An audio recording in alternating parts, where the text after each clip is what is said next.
Hi, Nick here with AIBC. I have Maruska Buttigieg with me, FalconX, a woman who has made the transcendence in from the traditional finance sector into the crypto sector, right? Exactly, exactly, FalconX is a broker for institutions. exactly. It's a B2B institution.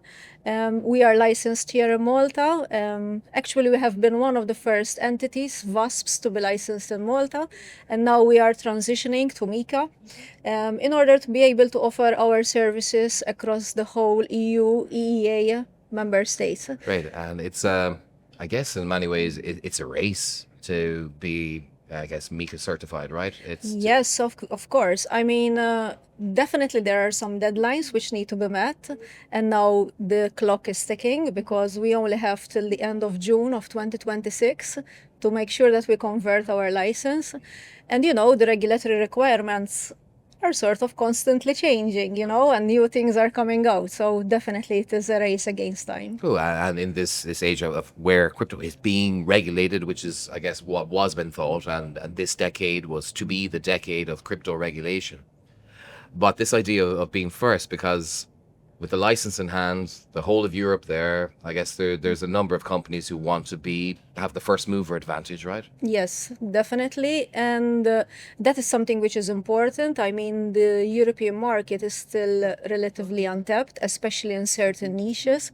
And I would dare to say the niche in which FalconX operates is still quite untapped. So definitely we want to enjoy the first mover advantage. But I think the most important thing is that the European Union is one of the first blocks to be formally regulating crypto. And this gives us stability in the way we operate because we know exactly the boundaries of how we should design our strategy, develop our products, and operate within our day-to-day business. And this also gives credibility to the market and to the sector. So there are a lot of players who are looking to partner with licensed entities and entities who have, a certain level of compliance culture and risk culture. And that definitely is beneficial to anyone who has the license. Right. Just for FalconX, what the institutions that you service, in general, how do they need you? Why do they need you? How come they're moving into crypto? Why do they need it? Yeah. So FalconX is a B2B service provider. We deal with institutional clients, and the majority of them would need liquidity also for their today purposes and also to hedge their risk. So that is the main reason why they come to FalconX. We also offer custody of crypto assets. So those are the two main services that we offer from the Malta entity. However, FalconX is an international group. We have offices in the US, in the UK, in Singapore as well, and we offer a wide variety of other services, including derivatives and FX trading. So, depending on the needs of the customer, depending on their location, we are able to offer different services to them. And as they need liquidity, for example, this is one area where you're able to tap into a large portion of global liquidity, right? Exactly. That's That right. is the nice thing about FalconX. We have been in business for quite a long period of time now within the crypto industry. We have a good reputation, so also we have quite a good network of providers, and that helps us to have a good global footprint in the market. Looking at I guess other organizations in the future, if you want to tell them the importance of having a compliance-led approach from the beginning, how important is that as opposed to trying to mop everything up at a later date?